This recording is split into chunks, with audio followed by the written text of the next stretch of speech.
नमस्कार बच्चों, इस YouTube चैनल पर राजेश सर एक बार आपका स्वागत करते हैं। बोर्ड एग्ज़ाम 2022 के एग्रीकल्चर केमिस्ट्री का बच्चों मॉडल पेपर सेकंड की अपन बात करेंगे। 4 खंडों में बना हुआ पेपर है। बहुत ही इंपॉर्टेंट प्रश्न हैं आपके लिए बनाए गए हैं। बहुत ही मेहनत से बनाए गए बच्चों इंपॉर्टेंट क्वेश्चंस जो बोर्ड एग्ज़ाम में आ सकते हैं। तो आप इसकी प्रैक्टिस कीजिए।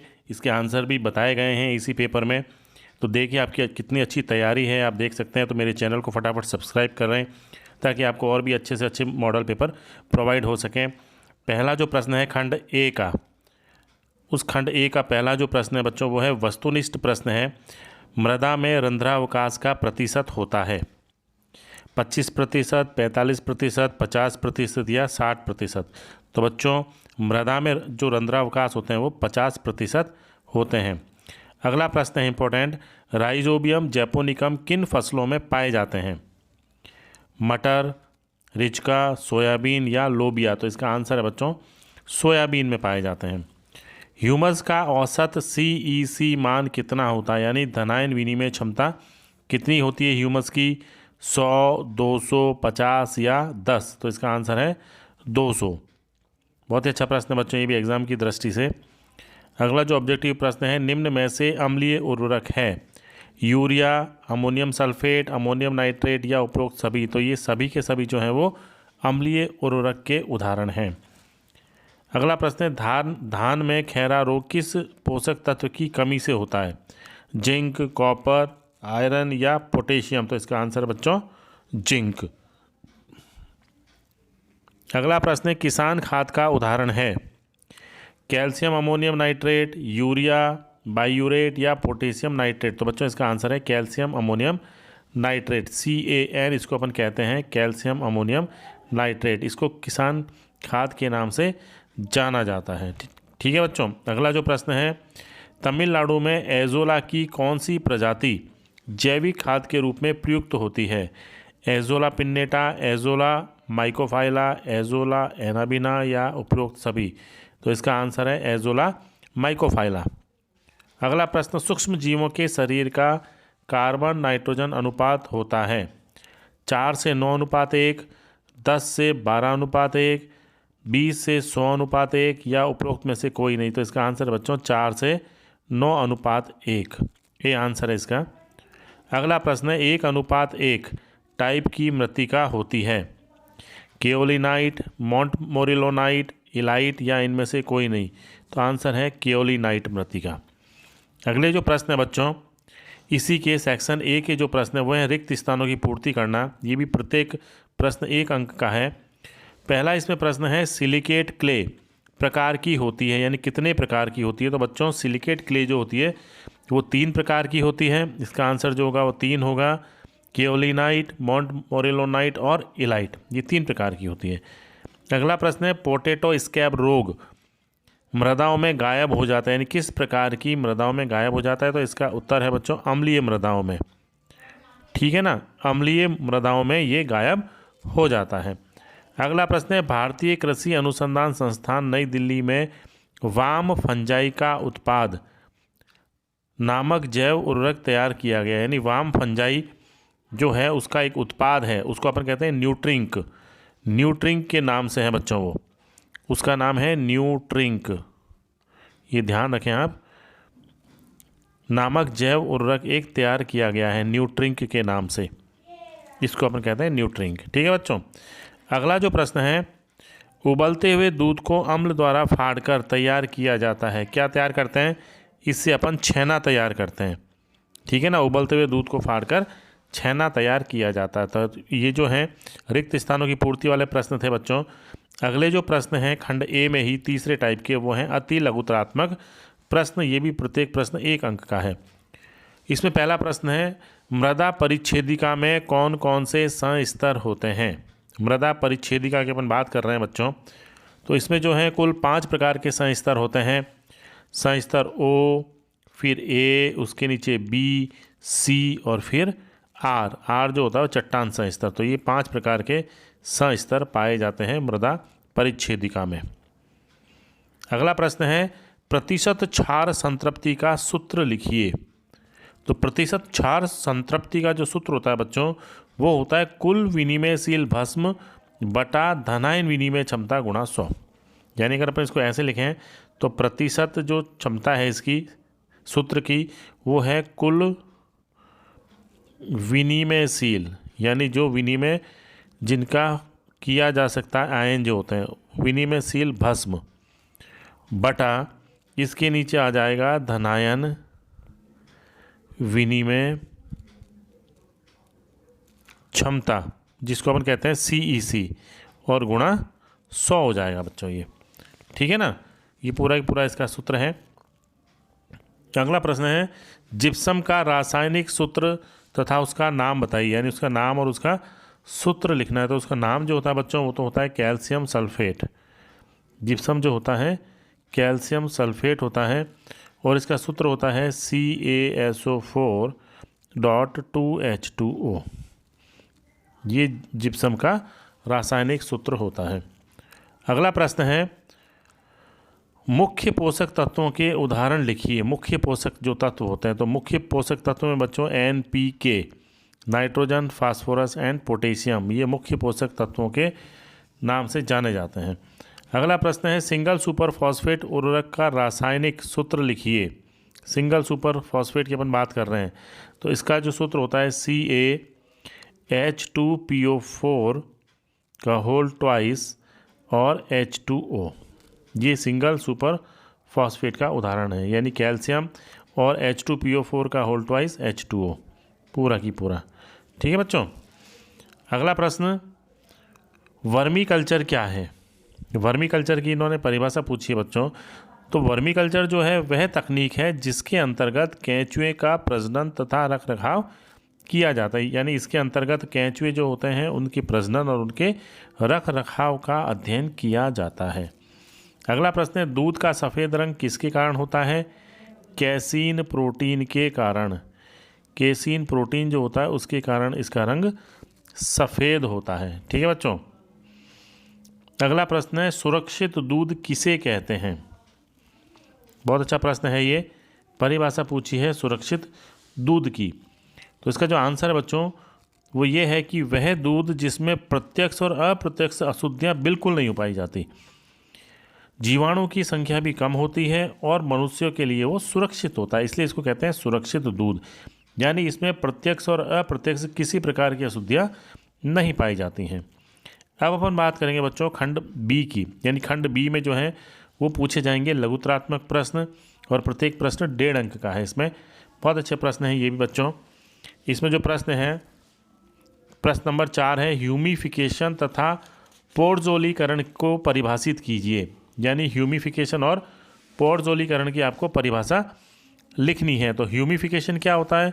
ह्यूमिफिकेशन जो होता है वो मृदा में कार्बनिक पदार्थों का विच्छेदन तथा नवीन कार्बनिक पदार्थों का संश्लेषण करने की संयुक्त प्रक्रिया को ही ह्यूमिफिकेशन कहते हैं। इस प्रक्रिया द्वारा मृदा की सतह पर ह्यूमस परतों यानी परत जो ओ होती है का निर्माण किया जाता है, उसे हम कहते हैं ह्यूमिफिकेशन।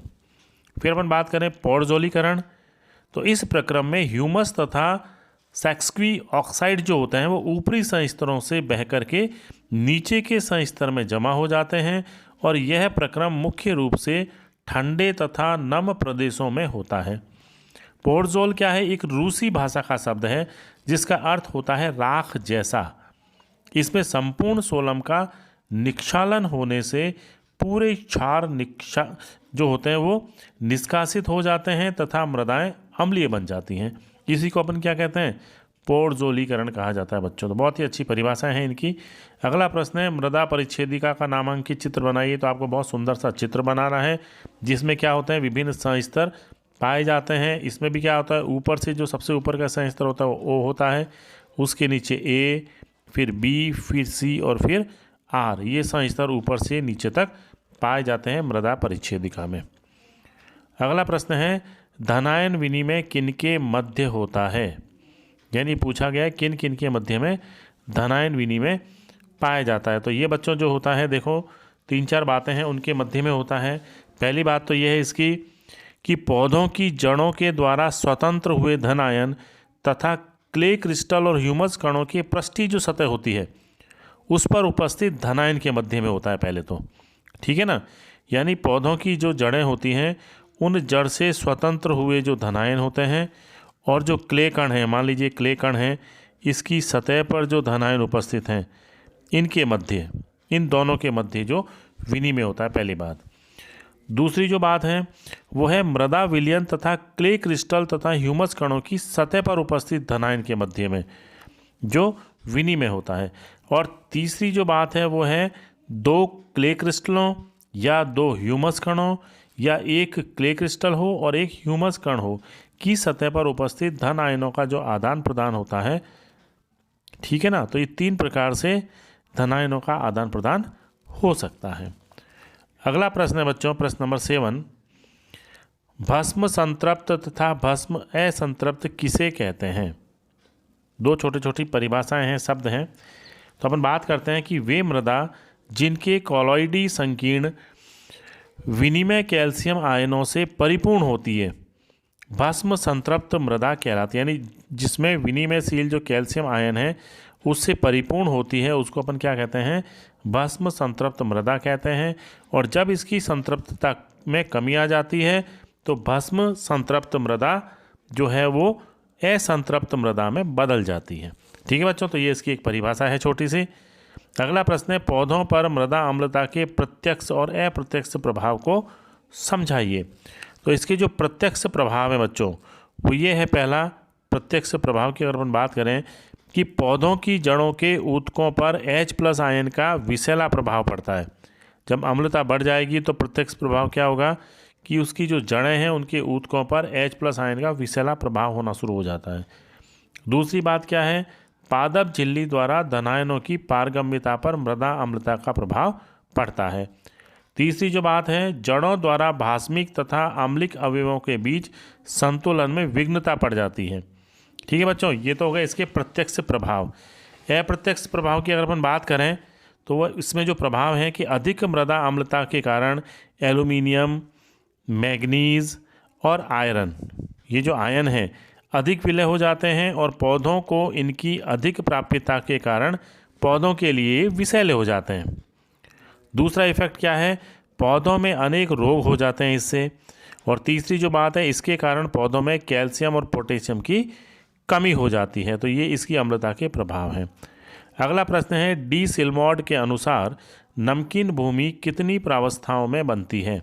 नमकीन भूमि की बात हो रही है बच्चों, किसके अनुसार हो रही है? डी सिग्मोड के अनुसार। ठीक है ना, बहुत अच्छा प्रश्न है बच्चों, ये भी एग्जाम की दृष्टि से इंपॉर्टेंट क्वेश्चन है। तो इसके अनुसार नमकीन भूमि की जो है वो 4 प्रावस्थाएं बनाती है। नमकीन भूमि किसने पूछा कितनी प्रावस्थाएं, यानी 4 प्रावस्थाएं बनाती है। पहली क्या है इसमें, नमक का एकत्रित होना यानी लवणीकरण। दूसरा जो है वो है नमक के क्षारीय लवणों का निर्माण होना यानी क्षारीयकरण। तीसरी जो बात है, आधिक्य लवणों का न्यूनीकरण यानी प्राकृतिक और कृत्रिम लिक्षालन द्वारा लवण का घुलना। और चौथी जो बात है वो है निम्नीकरण यानी लवणों का निम्नीकरण होना। तो ये 4 प्रावस्थाएं बनती हैं। ठीक है बच्चों, और अंत में क्या होता है, 5वीं एक प्रावस्था भी पाई जाती है जिसे रिग्रेडिंग कहते हैं, जिसके कारण मृदा का pH मान फिर से बढ़ने लगता है। तो रिग्रेडिंग भी एक 5वीं अवस्था पाई जाती है। अगला प्रश्न है, मृदा पर चूने का क्या प्रभाव पड़ता है? फास्फोरस तत्व का नाम किस वैज्ञानिक ने दिया? छोटा प्रश्न है ये। चूने से मृदा की संरचना दानेदार हो जाती है, यानी क्या प्रभाव पड़ता है? तो पहला इफेक्ट तो ये है कि चूने के उपयोग से मृदा की संरचना दानेदार हो जाती है। दूसरा इसका प्रभाव है मृदा अपरदन को रोकती है ये। तीसरा इफेक्ट है पौधों की वृद्धि को बढ़ाता है। और चौथा जो इफेक्ट है वो है इससे H+ आयन की सांद्रता कम हो जाती है। ठीक है, और इसका जो नाम की बात आ रही है, फास्फोरस तत्व का नाम किस वैज्ञानिक ने दिया था? तो वो नाम है बच्चों जस्टिन वॉन लिनिंग, यानी इसका जो नाम है वैज्ञानिक का जस्टिन वॉन और लिनिंग, ये वैज्ञानिक हैं। लिनिंग जो हैं इन्होंने 1935 में 1935 में इसके नाम की खोज की थी फास्फोरस के। ठीक है ना। अगला प्रश्न है बच्चों, अदृश्य भूख किसे कहते हैं? ठीक है, बहुत अच्छा प्रश्न है ये। अदृश्य भूख की अपन बात कर रहे हैं। तो जब पोषक तत्व ना तो पौधों की अधिकतम वृद्धि के लिए पर्याप्त हो और ना ही तत्व की कमी के लक्षण उसमें दिखाई देते हों, तो इस प्रकार की जो स्थिति होती है बच्चों, वो कहलाती है अदृश्य भूख। अगला प्रश्न है, फसलों में नाइट्रोजन की कमी के कोई 3 लक्षण लिखिए। नाइट्रोजन की कमी के 3 लक्षण क्या होते हैं बच्चों? अपन थोड़ा फटाफट करेंगे इसको। तो पहला जो है वो पौधे बौने रह जाते हैं, दूसरा है पौधे हल्के पीले रंग के दिखाई देते हैं, और तीसरा है प्रोटीन प्रतिशत कम हो जाती है पौधों में। ये 3 इसके मुख्य लक्षण हैं। अगला प्रश्न है, यूरिया का संगठन बताइए और इसके गुण भी लिखिए। यूरिया का जो संगठन होता है वो ये होता है बच्चों कि इसमें नमी जो पाई जाती है, पहली नमी यानी कुल भार प्रतिशत की अधिकतम 1.0%। दूसरी बात आ रही है अपन इसमें नाइट्रोजन की, वो होती है न्यूनतम मात्रा 46%। तीसरी जो बात है इसमें बाईयूरेट जो होता है वो इसमें पाया जाता है 1.5%। और गोल आकार के जो कण होते हैं यानी एसआई छलनी 320 की अगर अपन बात करें तो उससे क्या होता है, ये गुजर जाते हैं। इनके कणों का आकार इतना होता है कि ये इस झिल्ली से आसानी से गुजर जाते हैं। तो अच्छे प्रश्न हैं बच्चों। अगला प्रश्न है, म्यूरेट ऑफ पोटास का संगठन तथा इसके गुणों को समझाइए। म्यूरेट ऑफ पोटास की अपन बात कर रहे हैं बच्चों, तो इसके जो अगर अपन गुण की बात करें, संगठन तथा गुण, देखो बच्चों इससे पहले अपन ने यूरिया का संगठन की बात की थी, इसके गुण की बात नहीं की थी, तो पहले अपन इसके गुण देख लेते हैं। यूरिया के जो गुण होते हैं वो ये होता है, पहला कि ये सफ़ेद और दानेदार होता है, दूसरा जल में शीघ्र ही घुल जाता है, तीसरा गुण है नमी शीघ्र ग्रहण करता है, और चौथी जो बात है इसमें 46% 46% नाइट्रोजन पाई जाती है। ठीक है बच्चों, अब अपन बात करते हैं प्रश्न नंबर 14 की, म्यूरेट ऑफ पोटास का संगठन और गुण। तो पहले संगठन में क्या होता है इसका, नमी जो होती है इसमें बच्चों वो होती है, नमी की अगर अपन बात करें, पहला पॉइंट इसमें 0.5% नमी पाई जाती है। कुल पोटास जो होता है यानी K2O की जो मात्रा होती है कुल पोटास की, वो होती है 60% मात्रा इसमें पाई जाती है। सोडियम की मात्रा जो है वो इसमें अधिकतम 3.5% होती है। तो ये तो इसका हो गया संगठन। अब अपन बात कर रहे हैं इसके गुण की, म्यूरेट ऑफ पोटास की बात चल रही है अभी गुणों की। तो गुण में पहला गुण है ये जल में शीघ्र घुलनशील होते हैं, मोटा या बारीक क्रिस्टल ये लवण होते हैं, इसमें 60% यानी 60% K2O ठीक है पाई जाती है। अगला जो है शुद्ध रूप में ये रवेदार पदार्थ, किंतु आयरन ऑक्साइड की उपस्थिति के कारण इसका रंग लाल हो जाता है।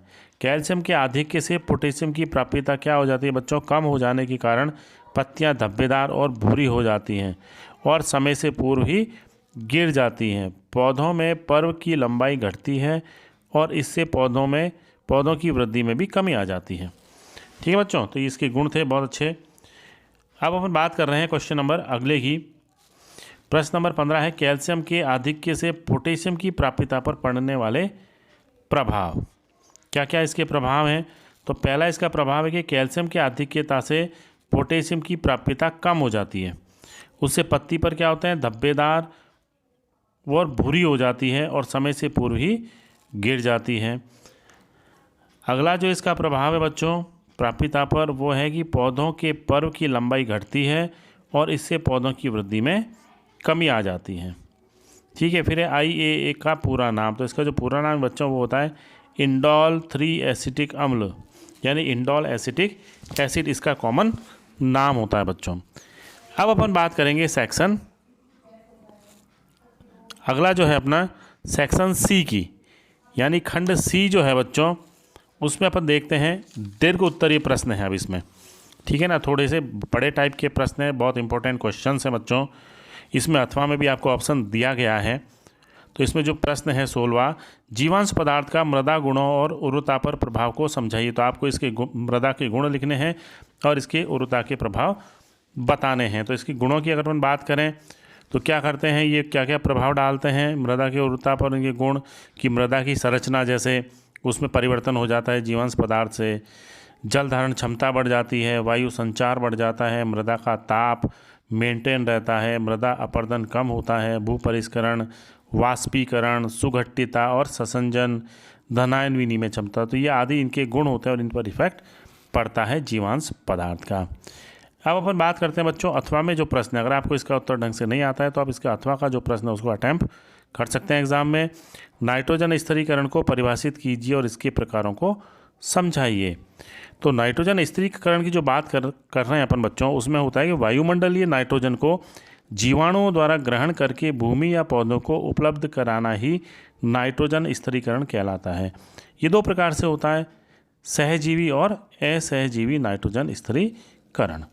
अगला प्रश्न है बच्चों इंपॉर्टेंट, सिलिकेट मृत्तिकाओं को खनिज तथा रासायनिक संगठन के आधार पर कितने वर्गों में बांटा गया है, समझाइए। सिलिकेट मृत्तिकाओं की बात हो रही है, ठीक है बच्चों। तो सिलिकेट जो मृत्तिका है उनको 3 वर्गों में बांटा गया है, केओलिनाइट, मोंटमोरिलोनाइट और इलाइट या माइका समूह, और इसके बारे में आपको लिखना है। अब अथवा में जो प्रश्न है, निम्न पर टिप्पणी लिखिए, ऊर्णी पिंडन और विऊर्णी पिंडन, समाकृतिक विस्थापन और ब्राउनी गति। तो पहले अपन बात करते हैं ऊर्णी पिंडन और विऊर्णी पिंडन क्या होता है।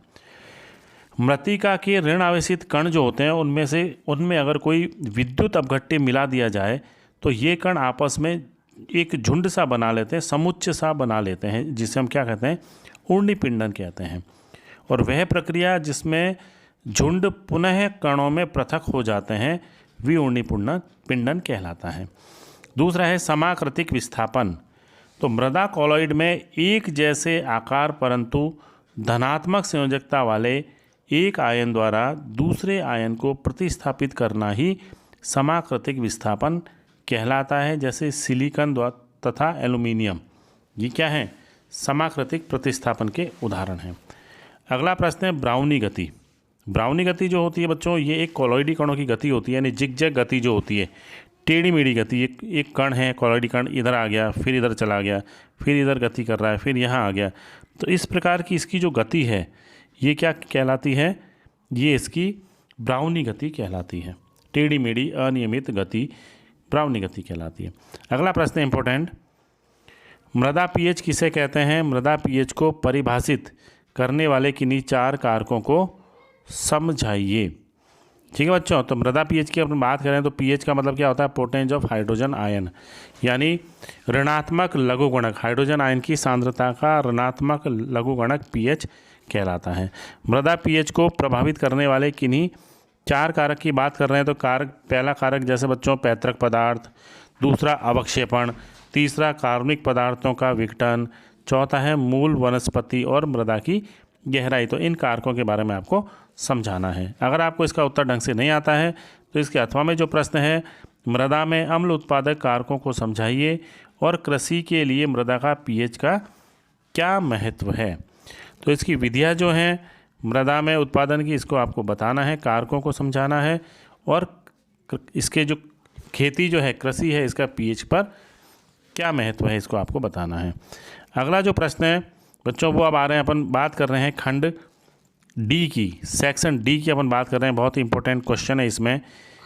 देखो इसमें है, एक किसान फसलों में जैविक खेती हेतु नाइट्रोजनी उर्वरकों को प्रभावी प्रयोग करता है, तो प्रयोग की 3 विधियों को समझाइए, है ना। 3 विधि अपन को समझानी है इसमें।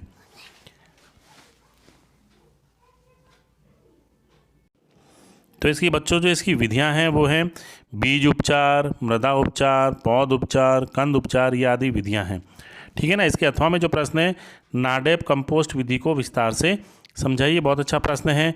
यह विधि महाराष्ट्र के जो कृषक थे नाडेप काका, उसके द्वारा विकसित की गई थी और इसके बारे में आपको लिखना है। बहुत ही अच्छा प्रश्न है बच्चों ये भी। अगला प्रश्न है सेक्शन डी का अंतिम प्रश्न बच्चों, कृत्रिम दूध किसे कहते हैं, इससे होने वाली कोई 4 हानियाँ लिखिए। कृत्रिम दूध तथा प्राकृतिक दूध में कोई 4 अंतर बताइए। तो आपको ये 4 अंतर इसमें बताने हैं। तो इसके अपन परिभाषा की बात करें, कृत्रिम दूध क्या होता है, तो गाय या भैंस के दूध से वसा निकालकर बचे हुए जो दूध होता है उसको अपन सपरेटा दूध कहते हैं। उस सपरेटा दूध में urea, detergent, caustic soda, starch, oil, chalk सोना आदि मिलाकर अगर जो दूध बनाया जाता है उसे कृत्रिम दूध कहते हैं। इसकी अपन बात करें हानियाँ क्या क्या होती हैं, तो इससे हानि ये होती है कि कैंसर की संभावना बढ़ जाती है, संक्रामक रोग जैसे डायरिया, पेचिस, अल्सर आदि हो सकते हैं, किडनी फेल होने का भी खतरा रहता है इसके लगातार उपयोग करने से। महिलाओं द्वारा इसका लगातार प्रयोग करने से गर्भपात की समस्या भी बढ़ जाती है बच्चों, ठीक है ना। ये इसमें है। फिर अपन बात करते हैं प्राकृतिक दूध में और कृत्रिम दूध में कोई 4 अंतर आपको बताने हैं।